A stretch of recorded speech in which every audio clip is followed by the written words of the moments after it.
आज के दिन हमारी परंपरा के महान आचार्य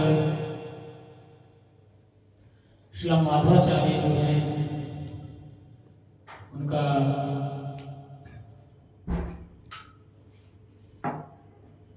तिरुभाव दिवस है।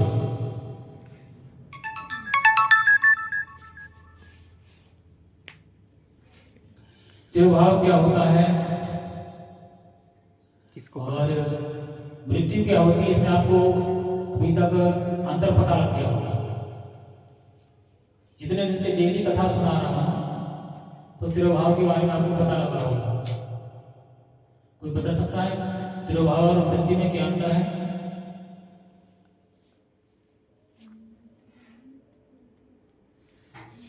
प्रचारकों से कोई सवाल नहीं है, अभी जो नव युवक हैं या जो नव युवती हैं उनसे सवाल है। बताइए प्रभु जी, जब कोई जैसे किसी व्यक्ति को कोई बहुत महान इंसान होता है, महान, उसको कोई देवदूत लेके जाते हैं, वो खुद डायरेक्ट गोलों के आ जाते हैं, तो उनका होता है।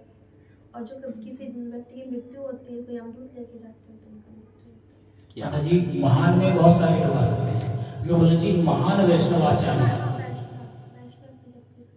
अब महानता में तो राहुल गांधी भी महान है, मोदी जी महान है, अब इन सबको देवदूत महान वैष्णव आचार्य हमारी परंपरा के नहीं, जो चार मुख्य परंपराएं जो भी संप्रदाय है उनमें जो महान वैष्णव आचार्य होते हैं उनके लिए जो है भगवान के स्वयं दूत आते हैं, देवदूत भी नहीं आते, स्वयं भगवान के दूत आते हैं। और वो इस सत्य को अच्छे से जानते हैं कि मैं इस शरीर के माध्यम से भगवान की ही प्राप्ति करनी है, तो उन्हें इस शरीर से कोई आसक्ति नहीं रहती।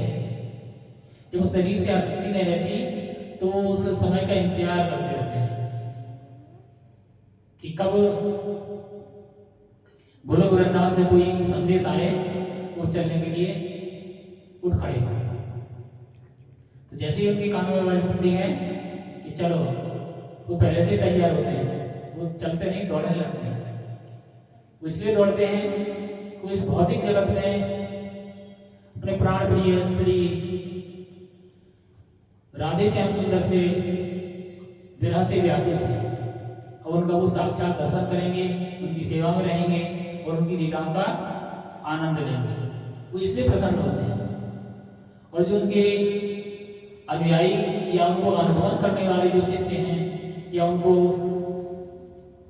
फॉलो करने वाले जो शिष्य हैं या उनको शिक्षा गुरु मानते हैं, तो उनके इस तिरुभाव दिवस पर प्रसन्नता पूर्वक भगवान के नाम का कीर्तन करते हैं और प्रसन्न होते हैं कि हमारे जो महान वैष्णव हैं वो भगवान की लीला में अब सम्मिलित होंगे और उनकी लीलाओं का आनंद ले सकेंगे। साथ ही थोड़ा अभाव हो जाता है कि अब उन महान वैष्णव का हमें संग है या मार्गदर्शन हमें प्राप्त नहीं होगा, इसलिए हम मन में थोड़ा दुखी होते हैं। यह है तिरुभाव।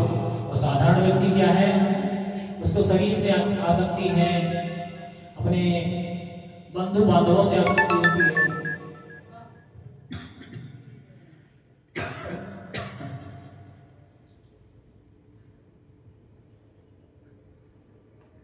तो उस आसक्ति के कारण वो इस भौतिक जगत से जुड़ा रहता है।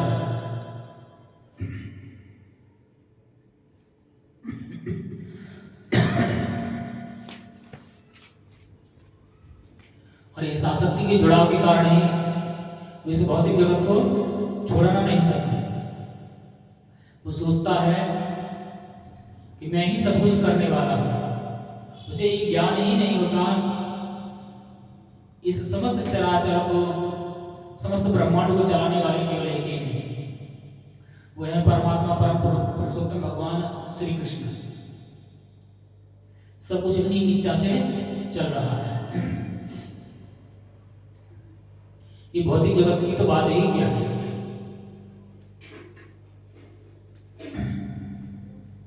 जब हमें ऐसी आसक्ति होगी कि हमारे बाद इस घर का क्या होगा, बच्चों का क्या होगा, और हम तो मर ही नहीं सकते, हमें तो अभी बहुत काम करना है। जब हम इस तरह से आसक्ति रखते हैं तो इस शरीर को छोड़ नहीं पाते हैं। यमदूत सामने खड़े होकर समझाते हैं कि चलो भाई, तुम्हारा समय समाप्त हो गया है, अब तुम यहां नहीं रह सकते। सबसे पहले तो उनका स्वरूप देखकर ही डर जाता है, उसकी आवाज निकलना बंद हो जाती है, बोल ही नहीं पाता कुछ।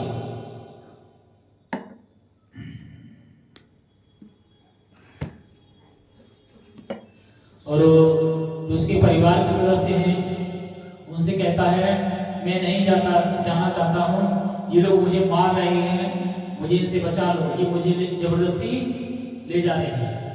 कई बार आपने ऐसा सुना भी, वो डरते हैं और कहते हैं सामने मुझे खड़ा है, मुझे ले जाना चाहता है, मुझे बचा लो।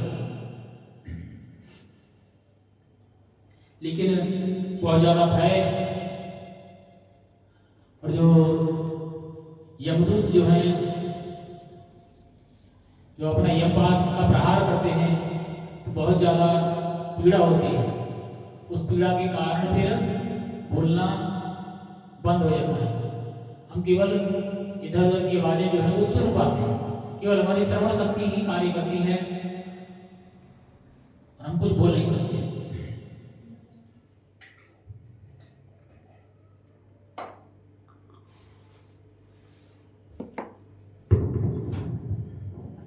फिर यमदूत जबरदस्ती पकड़ के हमारे शरीर से जो है आत्मा को बाहर निकाल देते हैं, और हम तब तक कष्ट पाते हैं जब तक हमारे शरीर में